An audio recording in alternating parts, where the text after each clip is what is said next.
प्यारे बच्चों, आज के इस वीडियो में हम सभी 10वीं कक्षा के संस्कृत पुस्तक का छठा अध्याय, जिसका नाम है भारतीय संस्कारा पाठ, उसका अध्ययन करने वाले हैं। तो आप वीडियो में अंत तक बने रहें ताकि इस वीडियो का पूरा फायदा आपको मिल सके।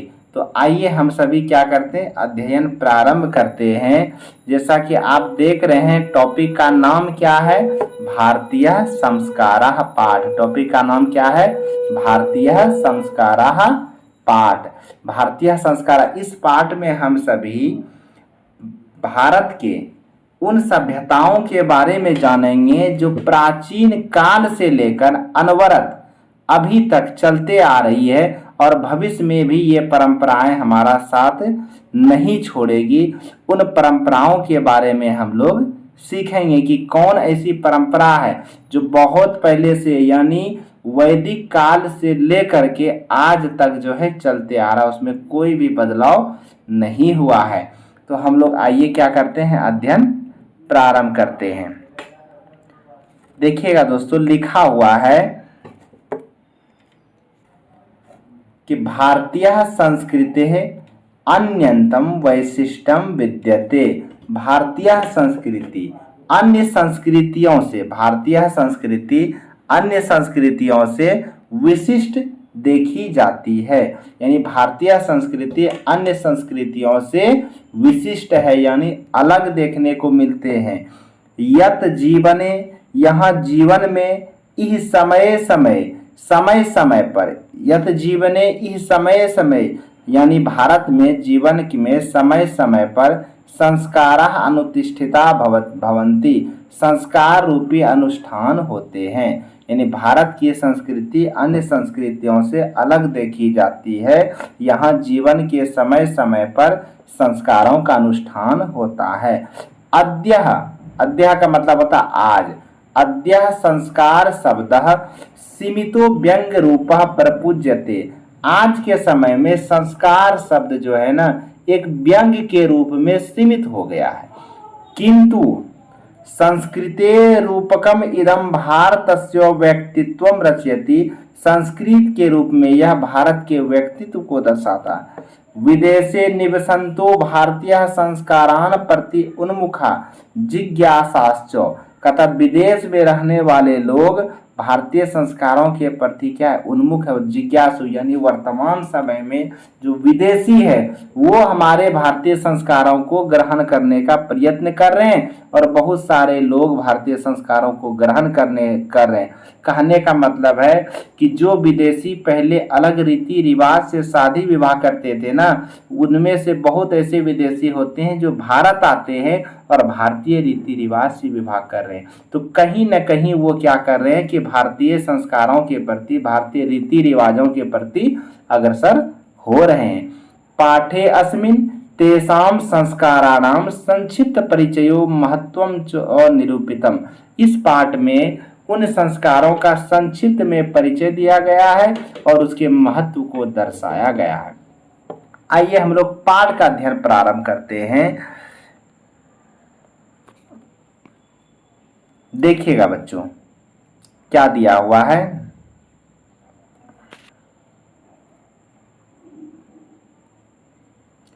लिखा है कि भारतीय जीवने प्राचीन कालातः संस्काराः महत्वम अवधारयन्।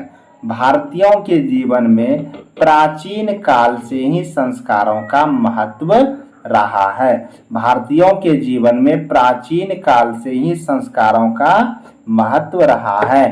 प्राचीन संस्कृतेर अभिज्ञानम संस्कारेभ्यो जायते। प्राचीन संस्कृति, प्राचीन का मतलब पुरानी संस्कृति का ज्ञान हमें संस्कारों से होती है।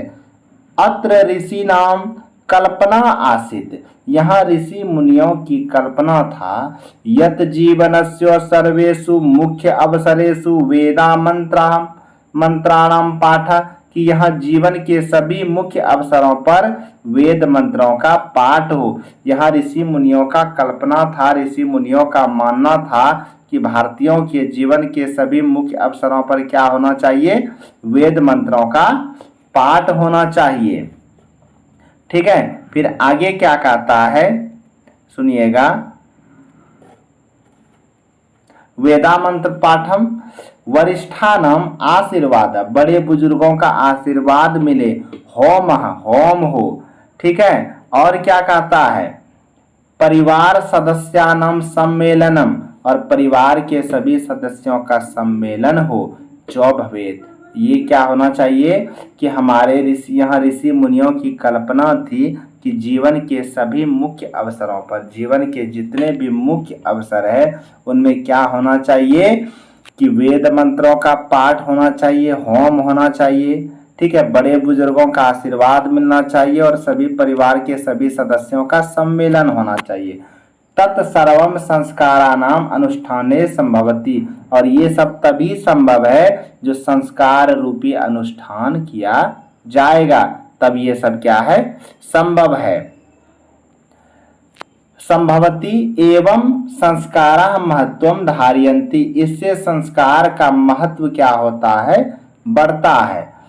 कुंचित संस्कारस्य मौलिक अर्थ, कुछ संस्कार का मौलिक अर्थ होता है परिमार्जन रूपः गुणाधान रूपश्च विस्मृयन्ते, कहता है संस्कार का मौलिक अर्थ होता है अवगुण को दूर करना और गुणों को धारण करना। अतः संस्काराः मानवस्य कर्मसः परिमार्जने दोषापनयने गुणाधाने च योगदानम कुर्वन्ति, अतः संस्कार मनुष्य के अवगुण को दूर करने में और गुणों को ग्रहण करने में योगदान देता है। क्या करता है, संस्कार मनुष्य के अवगुण को दूर करने में और गुणों को ग्रहण करने में योगदान करता है। अब आगे देखिएगा क्या कहता है, समझिएगा ध्यान से।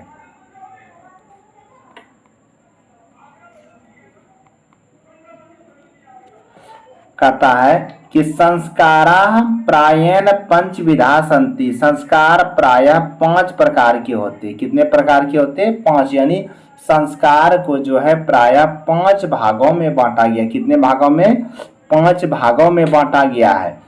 जन्म पूर्व त्रयः, जन्म पूर्व जो कि 3 होते हैं। पहला भाग होता है संस्कार जन्म पूर्व, जिसके अंतर्गत 3 संस्कार आते हैं। कितने संस्कार आते हैं, 3। शैशवाः सठ, दूसरा होता है शैशव संस्कार, जिसके अंदर 6 संस्कार आते हैं। याद रखिएगा, संस्कार को प्रायः 5 भागों में बांटा गया है। कितने भागों में, 5 भागों में बांटा गया है। पहला संस्कार है जन्म पूर्व। कौन है पहला, पहला संस्कार है बच्चों जन्म पूर्व। पहला संस्कार कौन सा है, जन्म पूर्व। और जन्म पूर्व संस्कार कितने होते हैं, समझिएगा। पहला संस्कार है जन्म पूर्व, ये होता है 3। कितना होता है, 3। दूसरा संस्कार जो होता है ना, वो होता है शैशव। कौन सा संस्कार होता है, शैशव। शैशव संस्कार जो होते हैं यह होते हैं 6। पहला संस्कार जन्म पूर्व, जिसमें 3 संस्कार आते हैं। दूसरा संस्कार होता है शैशव, जिसमें कितने संस्कार आते हैं, 6 संस्कार आते हैं। फिर क्या कहता है, शैक्षणिका पंचा, तीसरा जो संस्कार होता है वो होता है शिक्षा संस्कार। कौन सा संस्कार होता है, शिक्षा संस्कार, जिसमें से 5 संस्कार आते हैं। कितने संस्कार आते हैं, 5 संस्कार। याद रखिएगा, संस्काराः प्रायेण पंचविधा सन्ति, संस्कार को प्रायः 5 भागों में बांटा गया है। जन्म पूर्व त्रयः, जन्म पूर्व संस्कार, जिसमें 3 संस्कार आते हैं। शैशवाः सठ, शैशव संस्कार, जिसमें 6 संस्कार आते हैं। शैक्षणिका पंचा, शिक्षा संस्कार, जिसमें 5 संस्कार आते हैं। गृहस्थ संस्कारः विवाह रूपकः एक होता है गृहस्थ संस्कार जो विवाह के रूप में होता है, वो एक होता है। मरणोत्तर संस्कारश्च एक, और मरने के बाद एक संस्कार होता है जिसको कहते हैं अंत्येष्टिक संस्कार। बताइए कुल कितने हुए, जन्म पूर्व 3, शैशव 6, 6 3 9, शिक्षा 5, 9 5 14, विवाह 1 15 और अंत्येष्टिक संस्कार 1। कितने हुए, 16। कहता एवं 16 संस्काराः भवन्ति, इस प्रकार कुल 16 संस्कार होते। कितने संस्कार होते हैं, 16। जन्म पूर्व संस्कारेषु गर्भधानम, जन्म पूर्व संस्कार में आता है गर्भ धारण करना। कौन सा आता है? गर्भ धारण करना। कौन सा संस्कार में आता है? जन्म पूर्व संस्कार में आता है। किस संस्कार में आता है? जन्म पूर्व संस्कार में। देखिए क्या क्या आता है। पहला आता है गर्भाधानम, गर्भ धारण करना। गर्भाधानम क्या आता है? उपनयनम, पुंसवनम, सीमंतोपनयनम, चेती त्रियो भवंती। क्या कहते हैं कि जन्म पूर्व संस्कार में 3 संस्कार आते हैं। कौन कौन? गर्भ धारण करना, पुंसवन यानी गर्भाधानम, पुंसवनम, सीमंतोपनयनम यानी क्या क्या होते हैं? गर्भ धारण करना, पुंसवनम यानी वीर्य की ज्यादा से ज्यादा मात्रा में उत्पत्ति हो जिससे संतान बने, और सीमंतोपनयनम, ये 3 संस्कार होते हैं। अत्र गर्भ रक्षा गर्भस्थस्य संस्कारोपनम गर्भवत्यास्य प्रसन्नता चेती प्रयोजनम कल्पितम अस्ति। इसका प्रयोजन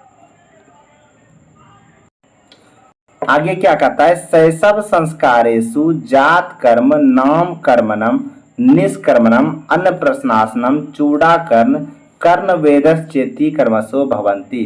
शैशव संस्कार में 6 संस्कार आते हैं। कौन कौन आते हैं? तो जात कर्म, नाम कर्म, निष्कर्म, अन्न प्रशासनम, ठीक है, चूड़ाकर्ण कर्ण वेदश्चेती कर्मसो भवंती। याद रखिएगा कि जन्म पूर्व संस्कार में 3 आते हैं। पहला गर्भ धारण करना, गर्भाधानम, पुंसवनम, सीमंतोपनयनम। कितने संस्कार आते हैं? जन्म पूर्व संस्कार में 3 संस्कार आते हैं। और शैशव संस्कार में 6 संस्कार कौन कौन होता है? जात कर्म, जातक संस्कार होता है। जब बच्चा जन्म लेता है ना तो उसका नामकरण, ये टीका वगैरह लगाया जाता है चंदन वगैरह का, ठीक है, तो उसको कहते हैं जातक संस्कार। फिर नाम कर्मणम यानी उसका नाम रखता है, उसे भी एक संस्कार कहते हैं। निष्कर्मणम अन्न प्रशासनम चूड़ाकर्ण कर्ण वेदश्चेती कर्मसो भवंती। यानी शैशव संस्कार में याद रखिएगा बच्चों कि कौन कौन होते हैं? जात कर्म, नाम कर्मणम, निष्कर्मणम, अन्न प्रशासनम, चूड़ाकर्ण कर्ण वेदश्चेती कर्मसो भवंती। अब आगे आते हैं हम लोग महत्वपूर्ण कि शिक्षा संस्कारेषु। शिक्षा संस्कारेषु देखिएगा क्या कहता है?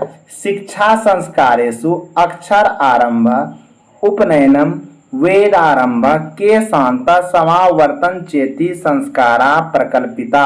कहता शिक्षा संस्कार में जो 5 संस्कार आते हैं वो कौन कौन होता है?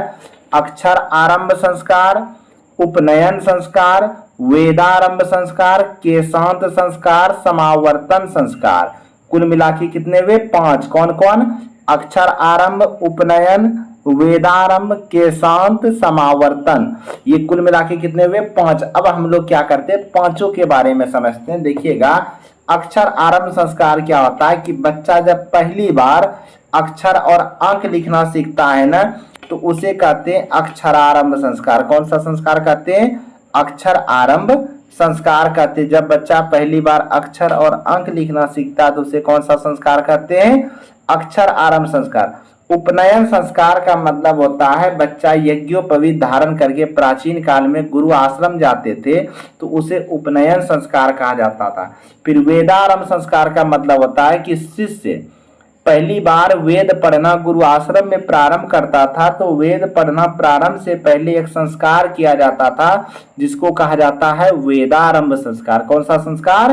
वेदारंभ संस्कार। उसके बाद है केशांत। केशांत को आप लोग जानते हैं मुंडन संस्कार। कौन सा संस्कार? मुंडन संस्कार भी पहले कहाँ होता था? गुरु आश्रम में होता था।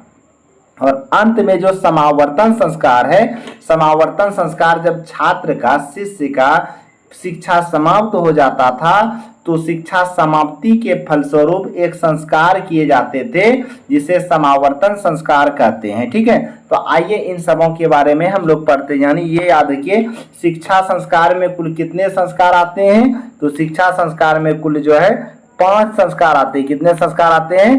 5 संस्कार आते हैं। पहला कौन है? अक्षर आरंभ। कहता है कि अक्षर आरंभे अक्षर लेखनम अंक लेखनम जो शिशु प्रारब्धते। कहता अक्षर आरंभ संस्कार में पहली बार शिशु अक्षर और अंक लिखना सीखता था। उपनयन संस्कारस्य अर्थ गुरुणा शिष्यस्य स्वगृहे नयनम भवति। उपनयन संस्कार का अर्थ होता था कि छात्र गुरु के साथ गुरु आश्रम जाते थे। तत्र शिक्षा नियमान पालयन अध्ययनम करोति, वहां शिष्य क्या करते थे, शिक्षा के नियम का पालन करते हुए अध्ययन करते थे। ते नियमः ब्रह्मचार्य व्रते समाविष्ट, और वह नियम ब्रह्मचार्य व्रत के अंतर्गत आता था। प्राचीन काले शिष्य ब्रह्मचारी इति कथ्यते सम, प्राचीन काल के शिष्य जो है ब्रह्मचारी कहे जाते थे।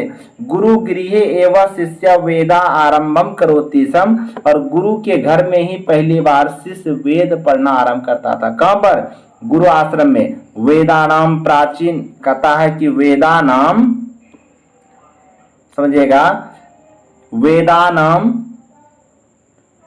महत्वम प्राचीन शिक्षायाम उत्कृष्टम मन्यते सम, प्राचीन काल के शिक्षाओं में वेदों का ज्ञान अति महत्वपूर्ण माना जाता था। जिस प्रकार वर्तमान युग में अंग्रेजी का ज्ञान होना सबों के लिए महत्वपूर्ण माना जाता है, उसी प्रकार प्राचीन काल में वेद का ज्ञान जो है महत्वपूर्ण माना जाता था।